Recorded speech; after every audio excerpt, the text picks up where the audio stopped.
Hi, I'm Rich, Now I'm Jimmy. and you're listening to... Rich and Jimmy watch a film. Yes, you are, you lucky, lucky people. Welcome back. Good to be back with you again. Back in your ears or on your screens, however you're consuming this content. Yeah, well, the YouTube channel is lighting up. Yeah, setting the world on fire, I believe, was the exact phrase you used. Yeah, like at least 30 views, so calm down, world. There'll be more. You'll get plenty more. Don't worry. Plenty more content. So here we go again with another lovely episode. What film are we watching today, Jimmy? Today we're watching The Life of Brian by one Monty Python. One Monty Python? Which one? All of them. All of those very, very, very funny men. Do you feel nostalgic about Monty Python, Jimmy? I know you're from Australia. Was it a thing over in Australia? Yeah. My mum was a huge Monty Python fan, so from a really young age got me into it, and I would definitely say that a lot of my sense of humor today owes so much to them. And like The Simpsons, South Park, Monty Python, those three things, massive influences for me. Like maybe not so much Life of Brian. I would say I know Life of Brian the least out of say like Meaning of Life, Holy Grail, all those sorts of things, and like Flying Circus and stuff. I probably know this one the least, but I do like it. I do like it as a film. It was the last one I saw of their stuff, but it's very good. I can't remember the last time I watched a Monty Python film, and I remember Monty Python being something that you had to revere growing up. I mean, I got 10 years on you, Jimmy. Yeah, absolutely. So when I was growing up, the comedy was very much the old school, the Ronnie Barkers, two Ronnies, you know. Yep. Makes me sound so old. Hey, I'm not that old. Come on. In my 40s, but yeah, this the proper old school. What was British humour? Like inoffensive and very just like classic joke sort of thing. Well, you say inoffensive, but actually some of it was incredibly offensive in today's world. Yes, sorry, of the time, inoffensive and family friendly. Yeah. Sorry.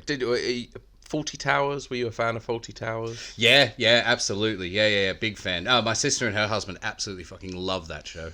So it's good to know that translates to, it's not just British humour, but then... No. I think, like, there's maybe some things in there that are quite niche, but then it's so absurd that just translates anyway, because, like the Ministry of Silly Walks and things like that. Like, those sorts of sketches where they're really taking pot shots at, like, the regimentation of, like, the British government and bureaucracy and things like that.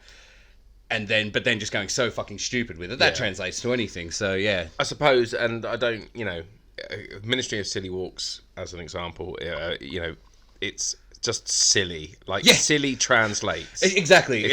I don't want to say it's not clever humour, because it's so clever. Yeah. But it's just silly. Yeah, it's so ridiculous. It's like a fart. A fart will make you laugh in whatever country you're in. Just made me chuckle then. Just even just saying it just made me chuckle.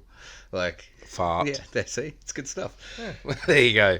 So yeah, Monty Python. I'm really looking forward to watching this. Actually, like I was thinking, Monty Python, but the Life of Brian film is so funny. It's just, we're going to use the word silly a lot, I'd imagine, in this episode. Yeah.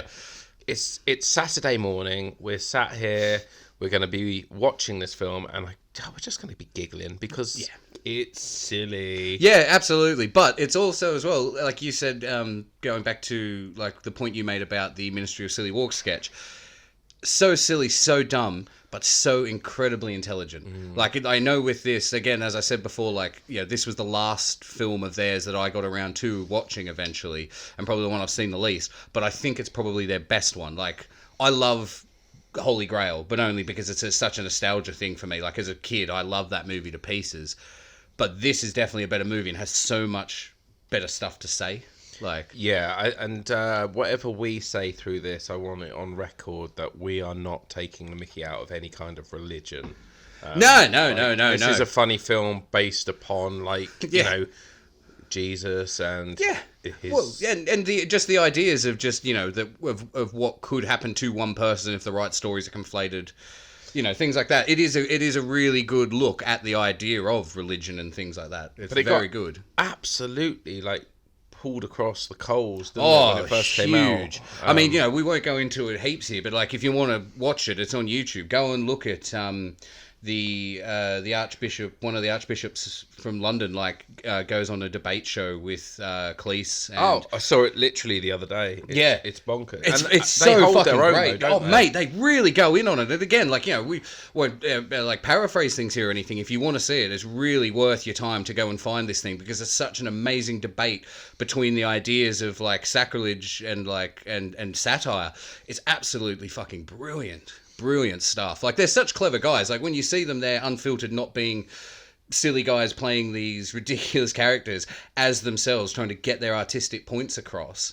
It's fucking great. Yeah, it's absolutely fantastic. There's no denying that these dudes are highly intelligent. Yeah.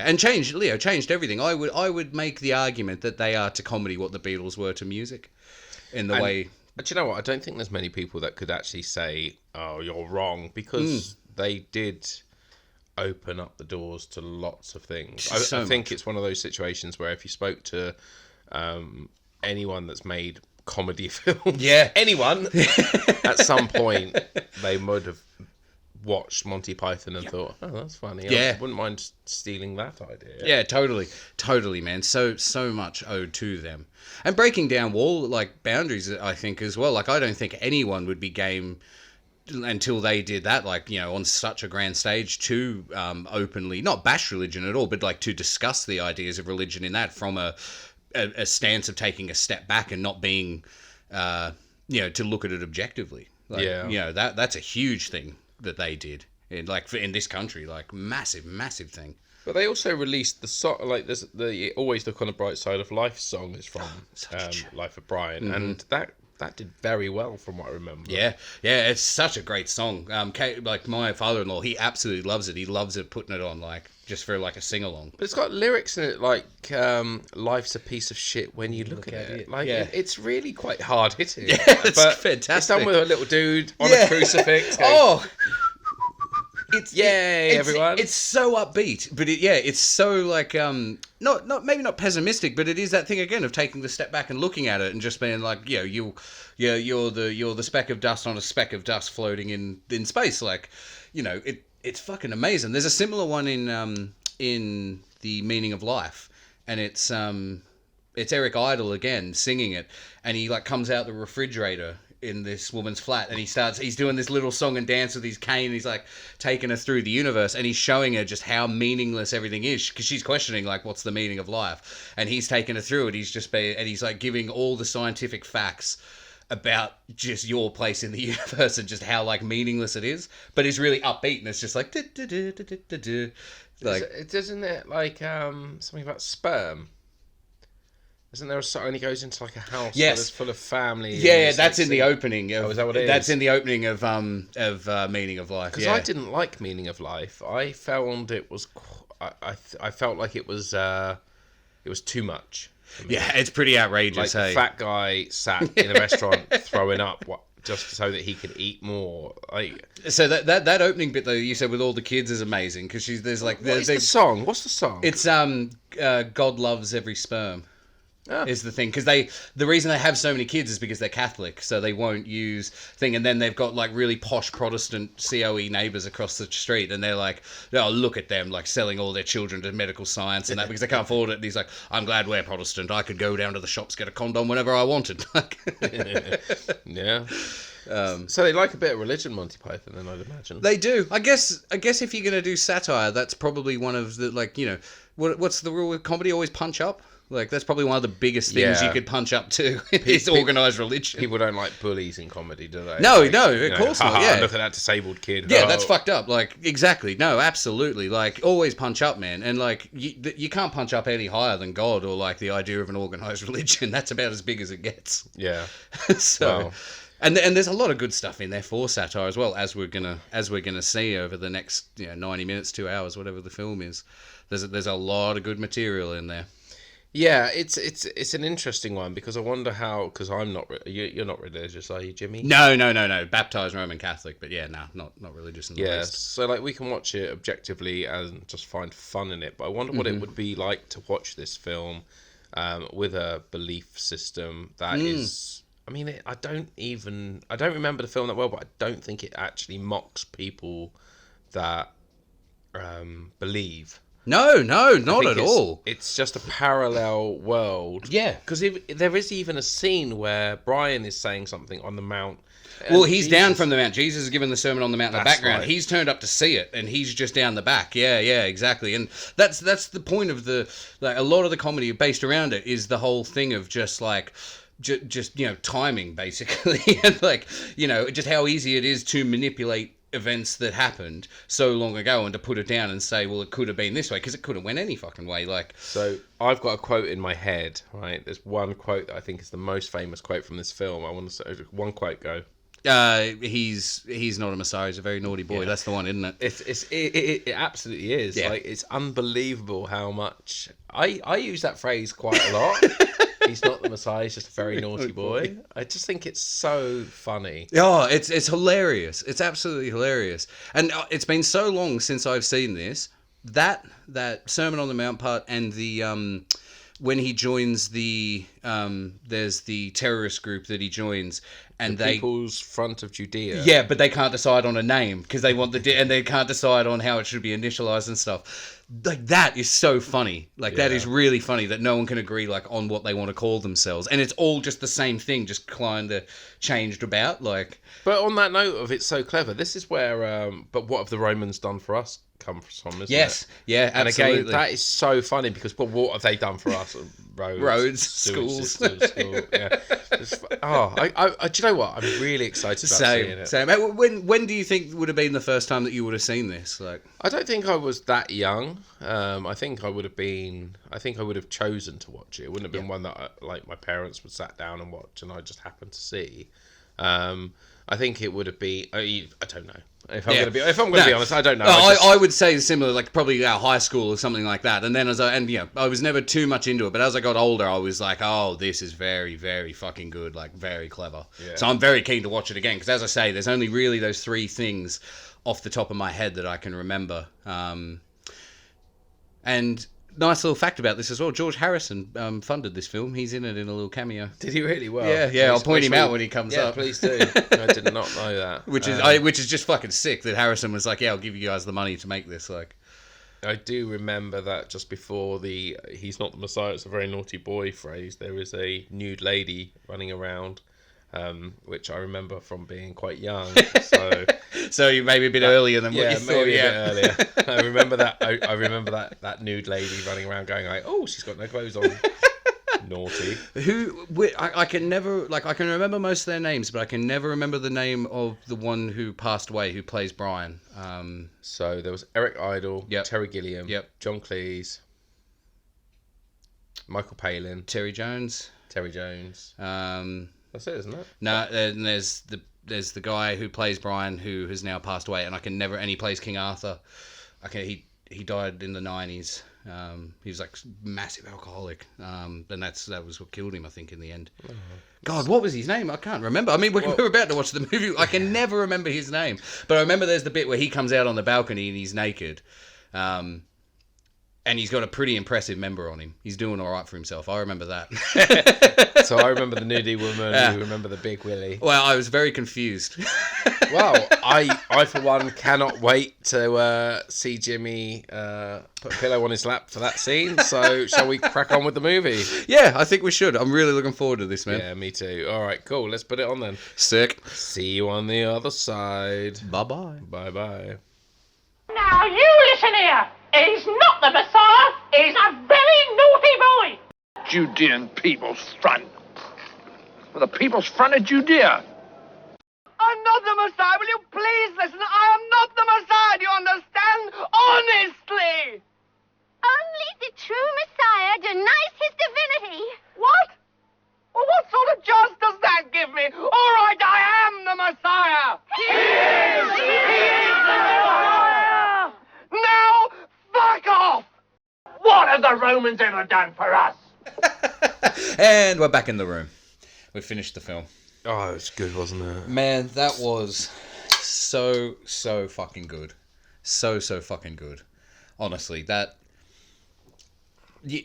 could have been made today. You know, in terms of the jokes and everything like that, like the humor of it. We mentioned in the intro how clever it was, and we were saying how clever it was based upon our very limited memory of it. Yeah. Having watched it back, it's beyond Yeah. the cleverness that we thought it could be. Just insane. Absolutely insane that they put that out in 1979. Like, we were trying to remember what year it was, and then we sort of watched to the end credits there for the copyright. And yeah, 1979. That is absolutely ridiculous. I mean, I think my mind is blown a little bit. Yeah, seriously, that you could be that ahead of the game.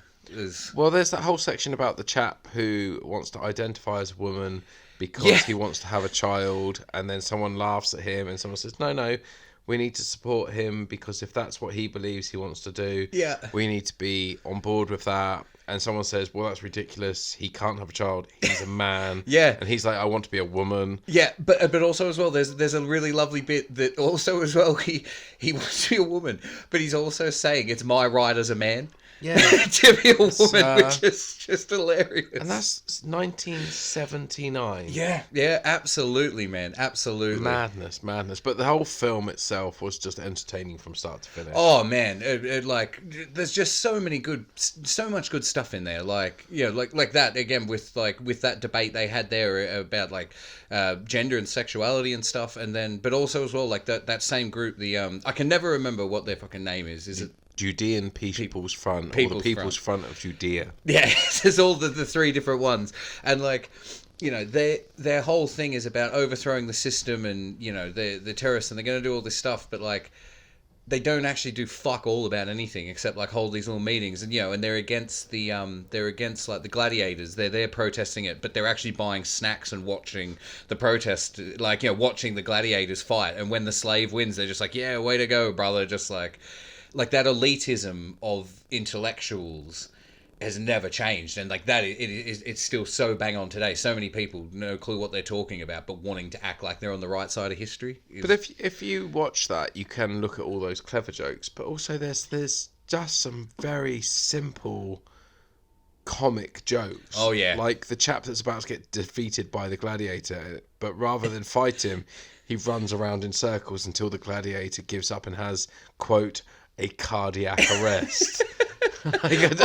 I mean, what Romans knew the phrase cardiac arrest? Like, or when he paints the slogans on the wall, and the centurions find him and they're like twisting his ear, and it's like he's like the school, like, you know, the old school teachers and that, and being like, you know, teaching the Latin, just like, now conjugate the verb.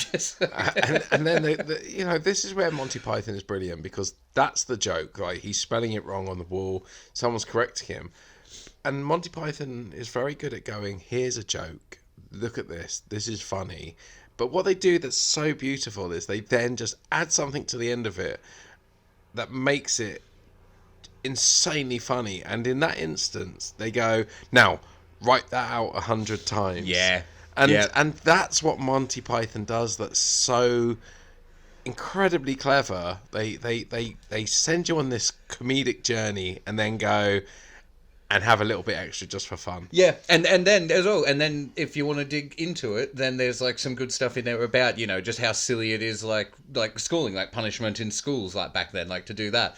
They're just making fun of all that as well. Like, there's so many layers to it all. I think the layers thing is, I'm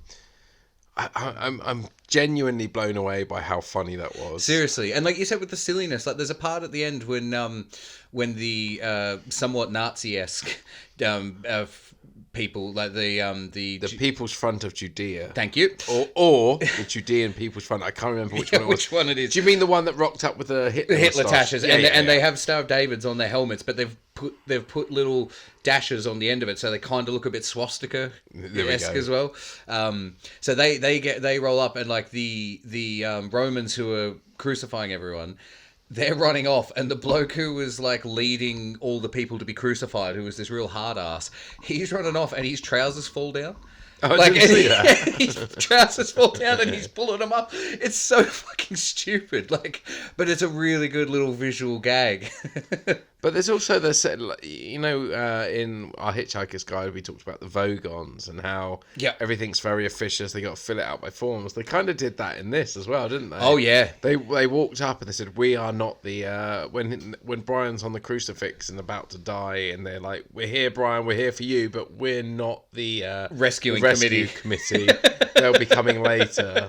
And we would like to read you this prepared statement on the behalf of us." It's so good. It's so good. And also, like, set-wise, visually... Looks great. It looks brilliant. I don't think it looked that dated. No, so it was all filmed in Tunisia. I was having a look in the credits. They had all the teams out there, so that's where it was all filmed. So I'm sure they would have just been adding maybe little bits to the architecture that was already there. And I was amazed at how much of that I remembered. I haven't seen that for so long, and I knew what line was coming next. I knew what song was coming next. You were on it, man. You were so on it.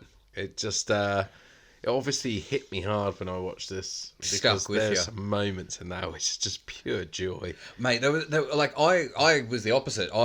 Like I said at the beginning, there was the three sort of key parts I could remember. There was a couple of bits come back to watch them, but for the most part, I was almost watching this like for the first time again. Like when Brian jumps out the window and he lands in an alien spaceship and takes off. Oh, you didn't remember that? Completely forgot that happened. Like, had no idea about that. We had a great little joke in there as well. But that I think having that weirdness, like we're watching this whole thing that's supposed to be set in the Middle East. Yeah. And then having these weird space characters flying around in a spaceship being shot at. It's well, but I would also say that I think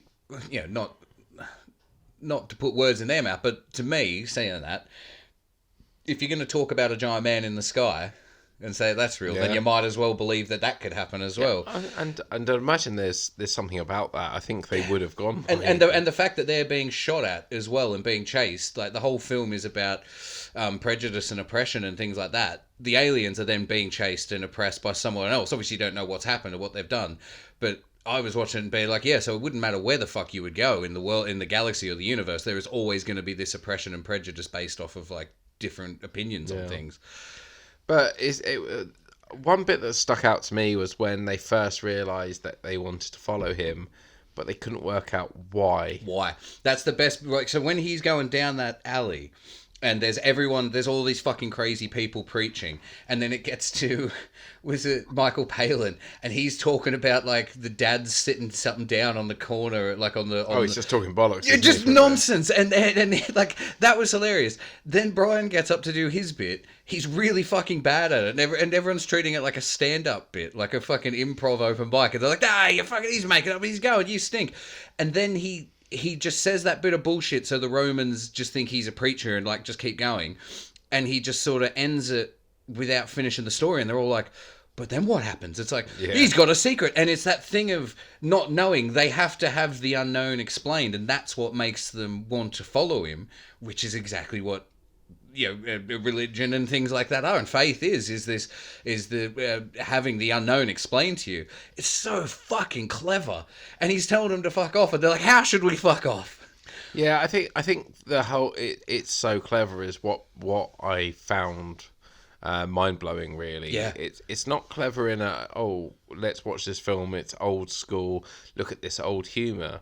It's clever in a way that sits up today, and I think anyone could watch it. I reckon you could watch this in 20 years' time and still be like, yeah, that's really clever, because it was relevant to today. Completely. There was so many points in it relevant, like the thing of again with the schools, like education being failing, or the thing of people wanting to be on this right side of history, but not actually going about and doing anything to make any change. Like they have the meetings, they do the minutes, they have this supposed goal and these things that they want to do, but they don't actually go out and fucking do anything about it to make the change happen.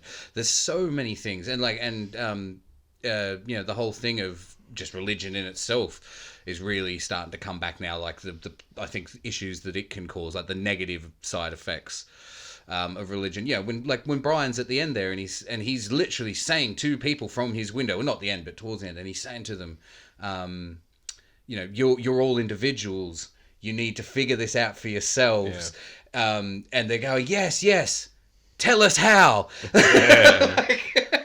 That's exactly it. But also in another way, this film was like ahead of its time when it first came out, because a lot of the time, and I'm gonna get a bit crass here, just boobies. There was, in fact, there wasn't boobies in it because they were covered up by her hair. However, there was female genitalia, but there was also male genitalia. And nowadays, you generally will see boobs in a film.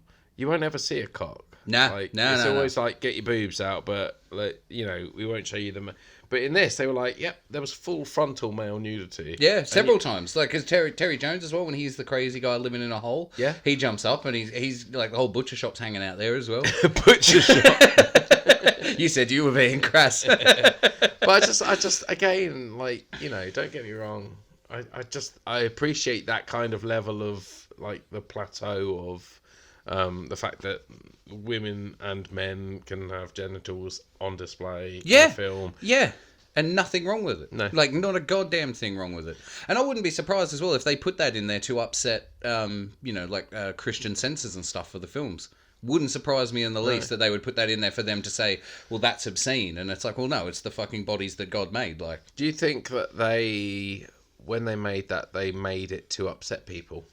No, not to upset. I think they made it